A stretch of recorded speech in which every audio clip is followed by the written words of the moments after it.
Hey guys, what's up? So today's video is my favorite books of 2016. I read 47 books in total in the year 2016, and even though I read a lot of books, a lot of them were very average, very mediocre. I didn't really have like a lot of favorites, you know?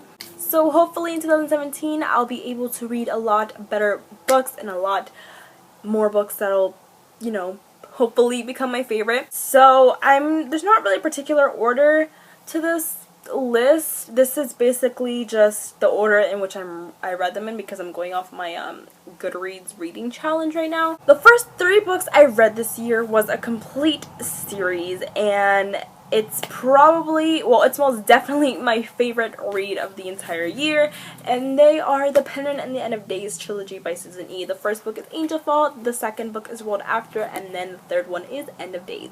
This series is very dark. It's deals with human experimentation, and also the angels here are portrayed very differently in what we usually see them.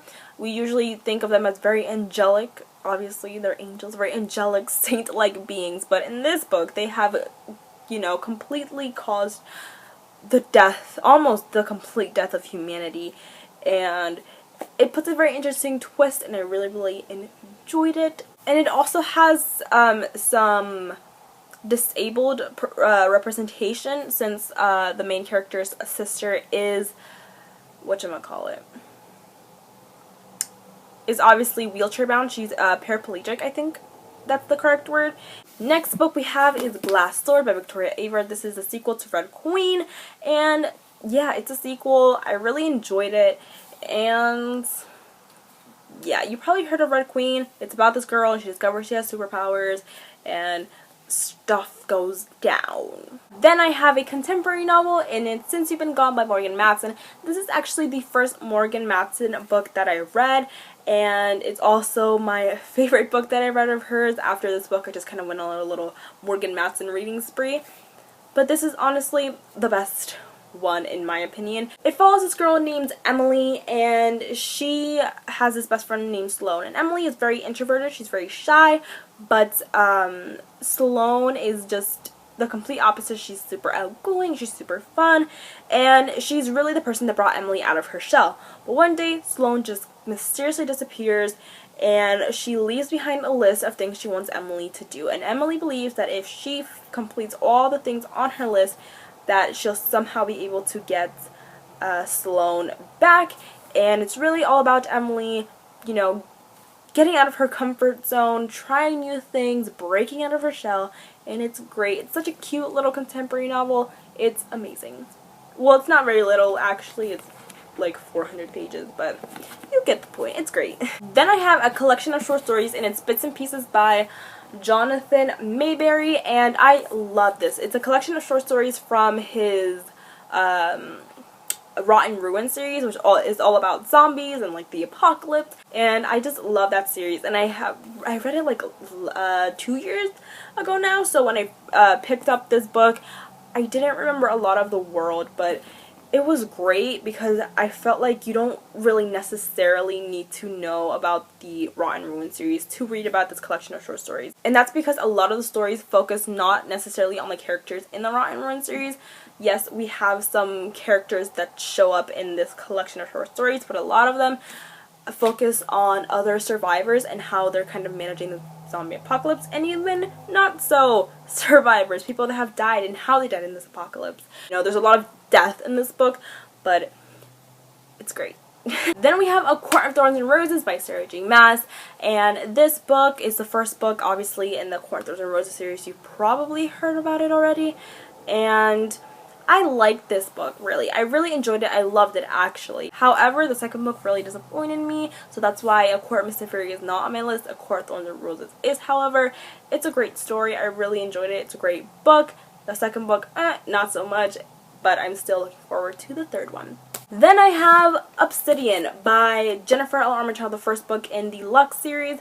Just Obsidian, just the first book, not the rest of the series, because kind of like A Court of Thorns and Roses, I only really enjoyed the first book, and then the rest of the series just kind of went downhill. Damon started being really controlling, and I was just like not having it. Katie, which is the main character's name, started also being kind of annoying. Not so much controlling as Damon, but just really annoying. And yeah, but the first book, they were lovely. I loved it. And the next book is Throne of Glass by Sarah J. Maas. You've already heard about this book, so, you know, if you don't know, you know, it deals with assassins and competitions and killing and death. I really enjoyed this book. I was super excited for the continuation and the sequels, but they let me down just like A Court of Thorns and Roses and A Court of Mist and Fury. I don't know what it is about Sarah J. Maas, but the Throne of Glass series, I kept reading in hopes of this series getting better, but it didn't. So Throne of Glass was amazing. The rest of the books, not so much. And then I have Forbidden by Tabitha Suzuma, and this book is a contemporary novel that follows two siblings that fall in love, and not in the sibling family relationship type way. It deals with incest, and this book is very interesting because it's, you know, it's about such a taboo topic. It's very thought-provoking. It really gets you thinking about the laws that surround incest and incestual relationships and, you know, morality and just everything about this topic. And it was very, very amazing. Very beautiful book.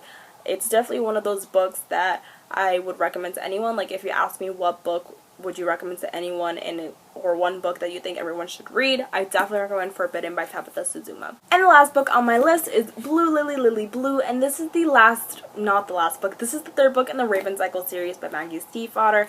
And this series is all about psychics and magic and forbidden love, and if you kiss your true love, they'll die. You know, those normal plot elements that are featured in young adult fantasy. But no, really, this book is very, very unique. The whole entire series is, but the reason that I'm not including all the other books is because this one is just my favorite. I really also enjoyed the first one. The second book I gave 3 stars, and the last book I actually finished reading in 2017, so I can't include it on this list. But Blue Lily Blue is definitely my favorite book out of the entire series. It was just a great continuation. A lot of things are revealed about a lot of different characters and romance, and just, I loved it. I keep doing this. I'm so sorry. I feel like it's very annoying, but I'm sorry.